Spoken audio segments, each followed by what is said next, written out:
Bom dia, minha gente. Todo mundo comemorando o São João hoje à noite, né? Hoje e amanhã. Comida gostosa, canjica, pamonha, bolo, pé de moleque. Eu espero que o São João de vocês seja ótimo, seja muito feliz para todos vocês, viu? Mas antes da gente entrar na comemoração, vamos trabalhar, né? Então, vamos fazer uma revisão sobre termodinâmica. Uma revisão. A gente já estudou termodinâmica, agora vamos aprofundar um pouquinho, fazer uma revisão para sedimentar mais o conhecimento. Tá ok? Então vamos lá. Primeiro exercício de revisão. Tá aí, né? Um cilindro fechado com êmbolo, é um volume de 1 vezes 10 a menos 2,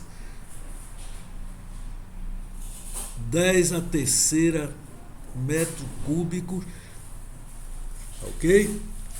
1 vezes 10 a menos 2, 10 a terceira metro cúbico. O gás ideal, a pressão é de 2 vezes 10 a quinta Pascal, né? 2 vezes 10 a quinta Pascal. Pascal é a mesma coisa que Newton por metro quadrado. Então, o volume do cilindro, 1 vezes 10 a menos 2 metros cúbicos. Tá? A pressão, 2 vezes 10 a quinta Pascal. O sistema, o cilindro recebe de uma fonte quente a quantidade de calor de 5 vezes 10 a terceira joules. O êmbolo desloca-se de modo que o volume do gás seja duplicado. O volume de gás duplica, tá certo? O volume de gás duplica. Ele sofre uma expansão, né? Recebe calor, se expande e o volume duplica. Então, o volume vai ser o dobro daquele que está lá em cima, né? Que o volume inicial era de 1 vezes 10 a menos 2, vai ser 2 vezes 10 a menos 2. Vai duplicar. Vai duplicar. Bem, aí o êmbolo desloca-se de modo que o volume duplica num processo isobárico. Isobárico é quando a pressão permanece constante. Aí, ao final do processo, ele faz 3 afirmativas aí. 3 afirmativas, ok? Então, vamos. A primeira afirmativa, ele diz que não houve qualquer variação de energia interna. Vamos analisar logo essa afirmativa, tá bom? Não houve, tá certo? Nenhuma variação de energia interna. Vamos lá. Então, repare bem. Nós vamos usar a primeira lei da termodinâmica, né? O calor que o gás recebe ou perde, né? Ele pode receber ou perder, é igual ao trabalho realizado mais a variação de energia cinética. Essa é a primeira lei da termodinâmica, né? O gás recebe ou perde calor, tá certo? Realiza um trabalho, então o calor é igual ao trabalho realizado mais a variação de energia interna, que é também energia cinética. Muito bem, vamos calcular o trabalho. Como ele diz que a transformação é isobárica, a pressão é constante, o trabalho é P vezes ΔV. A pressão duplicou, o volume duplicou, não é isso? Então, a pressão ele deu 2 vezes 10 a quinta. O volume duplicou. Então, se duplicou, a variação vai ser o mesmo volume inicial. Né? O volume era 1, duplicou, virou 2. E a variação, 2 menos 1, volta a ser o volume inicial. Volta a ser o volume inicial. Ok? Então, a variação de volume é essa aí. É o volume inicial, 1 vezes 10 a menos 2. Tá? Multiplicando para encontrar o trabalho, a gente encontra que o trabalho é 2 vezes 10 a menos 3 joules. Esse é o trabalho realizado. Tá? Esse é o trabalho realizado. Bom, por outro lado, quando você aplicar, vamos ver agora a quantidade de calor. Vou voltar para a fórmula da primeira lei para calcular a quantidade de calor. Aliás, desculpe, para calcular a variação de energia interna, a quantidade de calor foi dada. A quantidade de calor é 5.000, foi dado no exercício. Ok? O trabalho realizado, nós acabamos de calcular, 2.000, mais a variação de energia interna. Calculando a variação de energia interna, tá bem? Nós chegamos que é 3 vezes 10 a terceira joules. Então, o trabalho foi 2 vezes 10 a terceira, e a variação de energia interna, tá certo? Foi de quanto? 3 vezes 10 a terceira joules. Então, vamos voltar para as afirmativas. Vamos ver. A primeira afirmativa diz: não houve qualquer variação de energia interna. Não, nós acabamos de calcular. Houve uma variação, acabamos de calcular essa variação de energia interna. Tá certo? Então, essa primeira está logo falsa. Houve sim, e nós já calculamos. Agora, a segunda: o calor fornecido pela fonte quente foi totalmente armazenado na forma de energia interna. Não virou totalmente energia interna, não. Virou trabalho também, que nós calculamos o trabalho. Tá certo? Veja bem, primeiro ele está dizendo que não houve variação de energia interna. Houve, que nós calculamos agora há pouco. Nós calculamos a variação. Depois ele está dizendo que todo o calor, tá certo? Virou energia interna, ficou armazenado, né, na forma de energia interna. Não é verdade, teve uma parte do calor que virou trabalho, e nós já calculamos esse trabalho. Então a primeira e a segunda já são falsas. Houve variação de energia interna, está calculada, está certo? E o trabalho e o calor não virou totalmente energia interna, não, porque uma parte do calor virou trabalho, e nós já calculamos também. Agora a quarta, o trabalho realizado pelo sistema foi de 2 vezes 10 a terceira. Sim, nós calculamos, nós vamos ver agora lá atrás. Nós calculamos que deu isso, o trabalho deu isso. E a variação de energia interna foi de 3 vezes 10 a terceira. Vou passar para o cálculo para você voltar aqui. Olha o trabalho, 2 vezes 10 a terceira, tá? E olha a variação de energia interna. Então,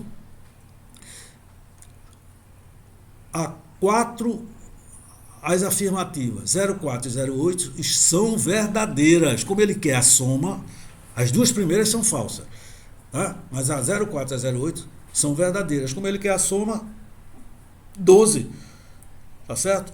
O que mostra como resposta a letra B de bola. Ok? Vamos ao exercício de número 2. Número 2. Aí eu disse: um sistema composto por N mols de um gás aí, com N mols, né?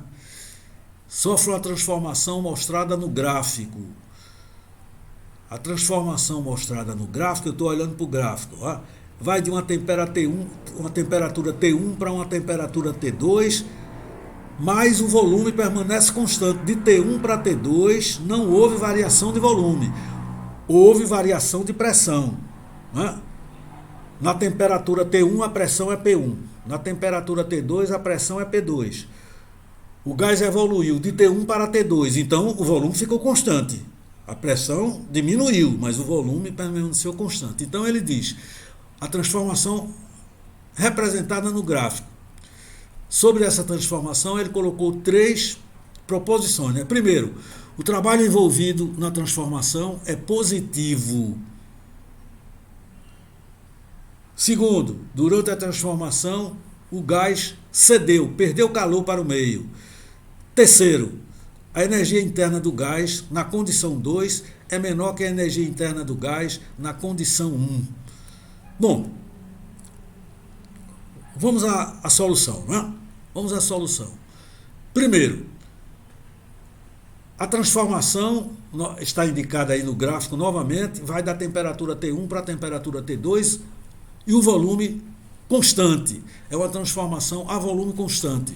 É chamada de isométrica ou isovolumétrica. Volume constante, isométrica ou isovolumétrica.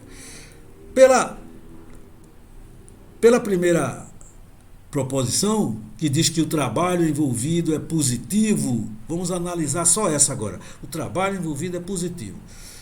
Bom, nós sabemos, tá certo, que o trabalho é P vezes ΔV. Trabalho é P vezes ΔV. Mas se o volume é constante, não tem variação de volume. Se o volume é constante, a variação de volume é zero. Se o volume é constante, o que é constante não varia. Então não tem variação de volume. Se não tem variação de volume, então também não vai ter trabalho, porque o trabalho depende da variação de volume. Trabalho nulo, primeira afirmativa falsa. Ele diz que é positivo o trabalho. Não, nem positivo, nem negativo. Por quê? Quando a transformação é isométrica, volume constante, se não tem variação de volume, não tem trabalho. Ok? Então essa é a primeira falsa. Agora vamos analisar a segunda. Durante a transformação, o gás cedeu calor para o meio. Bom, vamos ver. Pela lei de Charles, tá certo? Sendo o volume constante, né, isométrica, pela lei de Charles, a pressão e a temperatura são diretamente proporcionais. A lei de Charles diz isso, né? Quando o gás está a volume constante, tá certo? A pressão e o volume são diretamente proporcionais. Se você olhar no gráfico, tá? A pressão P2 é menor. A pressão P2 é menor que P1. E a temperatura T2 também é menor do que T1. Porque não é diretamente proporcional. Se a pressão diminuiu, a temperatura também diminui. É diretamente proporcional. A pressão diminuiu, a temperatura também diminui. Ok? Então, veja bem. Então a temperatura baixou.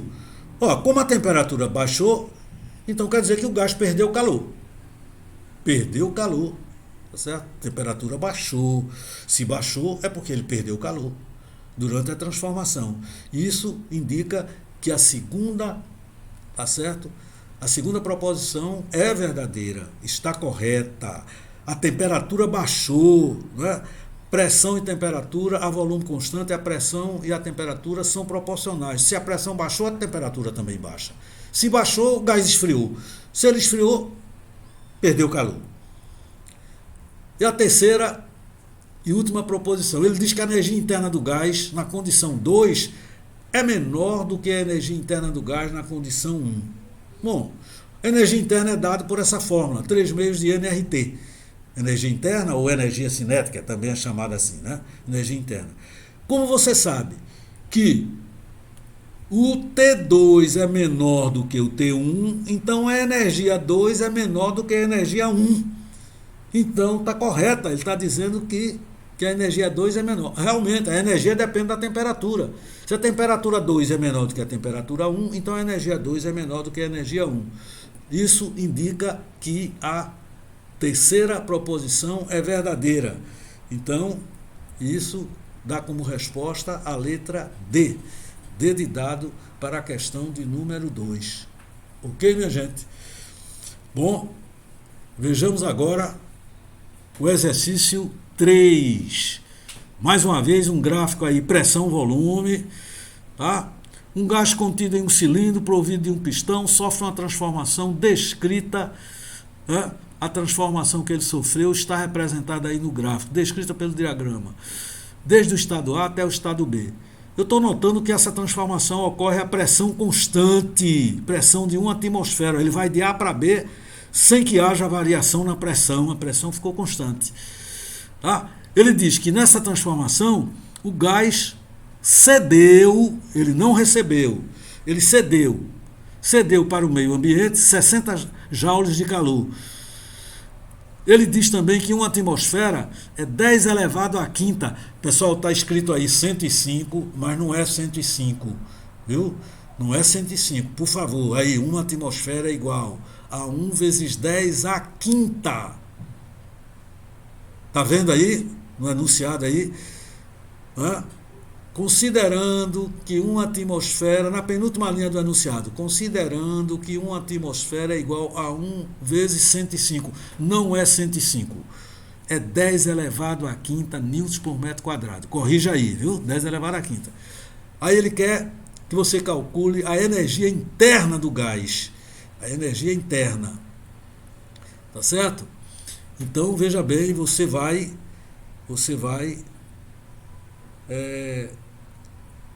corrigir isso aí, né? Não é 105, é 10 a quinta, e vamos solucionar a questão. Aqui o gráfico novamente. Primeira lei da termodinâmica, né? O calor que o gás recebe ou cede, ele pode perder ou receber. É igual ao trabalho mais a variação da energia interna, né? O calor é positivo quando... Calor positivo, né? Quando o gás recebe calor, o calor é positivo. Quando o gás cede ou perde calor, o calor é negativo. O enunciado diz que ele cedeu. O enunciado diz que ele cedeu, vai ser negativo. Ó, isso é o calor, né? O calor será positivo quando o gás recebe calor. O calor será negativo quando o gás cede, perde calor. Agora o trabalho será positivo numa expansão e será negativo numa compressão. Pela figura que eu estou vendo aí, de A para B não é uma expansão. O gás está diminuindo de volume. Olhando a figura de A para B, ele está diminuindo de volume. É uma compressão. O trabalho vai ser negativo, viu? Quando colocar na equação, o trabalho vai ser negativo. E o calor, como o enunciado diz que o gás cedeu calor, ele não recebeu, ele cedeu, o calor também vai ser negativo. É preciso estar atento para esse detalhezinho aí. Então vamos lá. Ó, o calor vai ser negativo. O enunciado colocou 60. Nós estamos colocando menos 70 porque o gás cedeu. Calor cedido é negativo. E o trabalho, né? Uma transformação isobárica. Já botei o menos, aí é P delta V. Botei o menos porque é compressão. P delta V. Calculando esse trabalho. Uma atmosfera 10 a quinta. Né? Aquele negócio lá que estava 105, não é? 10 a quinta. 10 a quinta. Né? Uma atmosfera 10 a quinta newton por metro quadrado. Vamos substituir a variação de volume. Olhando para o gráfico, né? 600 menos 200, ó, variação de volume. 600 menos 200. Ok? 600 menos 200. Mas veja, 600 menos 200 dá 400. Dá 400. Tá? Então, não vou poder usar esses 400 porque eu tenho que colocar o volume em metros cúbicos. Né? No sistema internacional, né? Não pode usar distâncias em centímetros. Tem que ser metros. Tem que transformar isso aí para metro cúbico. Então vamos fazer essa transformação. Olha, 1 centímetro cúbico vale 10 a menos 6 metros cúbicos. Então, você vai ter que a variação de volume é 4 vezes 10 a menos 4 metros cúbicos. Agora está em metros cúbicos. Agora sim, agora nós transformamos para metros cúbicos. E calculando o trabalho, né? Calculando o trabalho, então vai ser menos a pressão, que a gente já calculou, 10 a quinta, vezes a variação de volume, que é 4 vezes 10 a menos 4, efetua o produto, trabalho, menos 4 joules. Esse menos é porque houve uma compressão, houve redução de volume. Né? Toda vez que o gás é comprimido, o trabalho é negativo. Houve uma compressão. Então, muito bem, colocando na fórmula da primeira lei, Q igual a trabalho mais delta U, então vamos ter o calor, menos 60, porque, né, o gás cedeu. Então, menos 60. O trabalho, menos 4 joules, porque ele sofreu compressão. Mas ele quer a variação da energia interna. Calculando isso aí, dá menos 20 joules. Menos 20 joules. Então negativo, né, se a variação deu negativa, é porque a final é menor do que a inicial. Então, a energia diminuiu e temos como resposta a letra A para a questão.